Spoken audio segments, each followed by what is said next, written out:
현재 비트코인은 88K 부근, 정확히는 88K 중반대에서 가격을 형성하고 있습니다.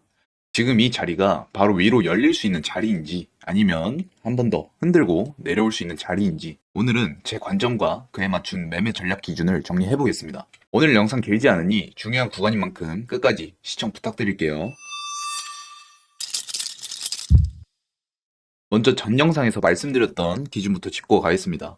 이번 주 초에 비트코인이 CME 갭 89.2K를 메운 후에도 88K를 지켜주는지를 기준으로 단기 상승 가능성을 열어두겠다고 말씀드렸었죠. 현재 비트코인은 88K를 지켜준 상태에서 CME 갭을 메우고 상승에 성공한 모습입니다. 그럼 이제 이런 질문이 자연스럽게 나오실 겁니다. 다시 단기 불장인가? 이에 대한 제 관점은 단기적으로는 상승을 바라보지만 중장기적으로는 다시 비트코인이 하락할 것이라고 보고 있으며 이에 대한 근거들을 천천히 하나하나 이야기 드리도록 하겠습니다. 일단 비트코인은 4시간 봉기준 상승 다이버전스가 발생하면서 주요 구간이었던 88K를 회복, 최대 약 90K까지 상승해줬던 상태입니다. 최근 4시간 봉 상승 다이버전스를 보면 펌펌 이후 상승이 나올 때 과매수권까지 빠르게 도달했던 경향이 있었죠. 이 데이터를 기준으로 보면 현재 이어지고 있는 상승 역시 과매수권까지 열려있는 흐름이라고 볼 수 있습니다. 만약 단기적으로 매수세가 유입된다면 과거 상승 다이버전스가 발생했던 구간들처럼 약 10% 이상 추가 상승도 충분히 열려있다고 보고 있습니다. 이 경우 과거 매수세가 꺾이고 매도세로 전환됐던 변곡 구간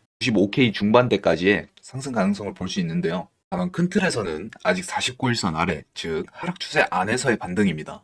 일본 기준으로 보면 7일선이 49일선 위에 안착하며 지지받는 흐름이 컨펌되기 전까지는 공격적인 진입보다는 기다리는 게 맞는 자리라고 판단하고 있습니다. 추가적으로 이번에는 3일봉 프레임에서 프랙탈 관점으로 볼게요. 과거 2022년 하락장이 시작된 이후 비트코인이 마지막 반등을 만들었던 구간을 보면 이평선 구조에 공통점이 하나 있었습니다. 당시를 보면 49일선과 28일선의 이격이 크게 벌어진 상태에서 횡보로 물량을 충분히 축적을 했고 이후 7일선이 28일선을 상향 돌파하면서 골든크로스가 발생, 그 흐름으로 약 17%의 상승이 나와줬었습니다. 이 상승은 추세 전환이 아니라 하락 추세 안에서의 마지막 반등이었다는 점이 중요합니다. 그리고 현재 비트코인 역시 3일봉 기준 7일선이 28일선과 교차한 상태입니다. 이 말의 의미는 프랙탈 구조적으로 봤을 때 단기 상승을 시도할 근거 자체는 충분하다는 거죠. 다만 이 구조만으로는 확정적인 상승이라고 말할 수는 없습니다. 캔들 구조가 아직 7일선과 28일선 아래에 위치한 상태죠. 그래서 저는 앞서 말씀드렸던 것처럼 일본 기준 7일선이 49일선 위에 안착해주는 흐름이 확인된다면 그때 비로소 상승 확률이 유의미하게 높아진다고 보고 있습니다. 그래서 제 결론은 단순합니다. 지금은 맞출 자리가 아니라 확률이 열리는 자리를 기다리고 있습니다.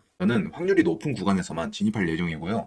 추가로 장기 관점에서는 반드시 짚고 가야 할 부분이 있습니다. 현재 비트코인은 주봉 기준 49일선 아래에서 움직이고 있는 명확한 하락 추세 구간이 있습니다. 이건 굉장히 중요한데요. 제가 항상 말씀드리지만 개인들이 가장 크게 돈을 잃는 구간은 횡보가 아니라 원웨이 추세가 나올 때입니다. 횡보 구간에서는 적어도 한 번은 살려줄 기회를 줍니다. 하지만 추세가 한 방향으로 열리면 그때부터는 기회가 아니라 어쩌면 코인에 다시는 발들이고 싶지 않은 구간이 될 수 있죠. 그리고 제가 봤을 때 현재 자리는 이미 횡보의 끝자락에 와 있다고 생각합니다. 아직 명확하게 상승도 하락도 컨펌된 자리는 아니기 때문에 그만큼 리스크 관리에 가장 중요해지는 구간입니다. 추가로 주봉 기준 28일선과 49일선 데드크로스가 발생했을 때 과거 차트를 모두 백테스팅 해보면 굉장히 공통적인 결과가 나오는데요. 사이클의 위치와 상관없이 항상 큰 폭의 하락이 동반되었습니다. 바로 백테스팅 해볼게요. 2014년 차트 속 28일선과 49일선 데드크로스가 발생하고 약 72%의 하락이 발생.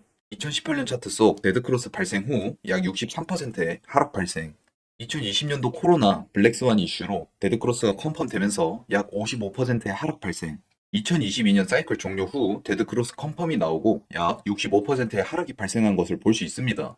모든 차트에서 예외 없이 데드크로스가 컨펌된 이후에 의미 있는 하락이 나와줬는데요. 그래서 우리는 작은 반등이 아니라 큰 하락의 가능성을 먼저 봐야 합니다. 저는 현재 확인 매매 관점을 유지하고 있고요. 앞서 말씀드린 근거들이 명확하게 컨펌되는 구간에서만 롱포지션 진입을 고려할 예정입니다. 다만 주봉상 28일선과 49일선 데드크로스가 발생하기 전까지입니다. 그 전까지는 예측하지 않고 기준이 올 때만 대응하겠습니다. 이렇게 오늘은 현재 코인 시장에서 제가 보고 있는 단기 관점과 중장기 관점을 정리해봤습니다. 예측보다는 여러분 각자의 매매에 기준을 세우는데 도움이 되는 영상이었으면 좋겠습니다. 시장에 큰 변동성이 생기면 또 빠르게 시황으로 찾아뵙겠습니다. 감사합니다.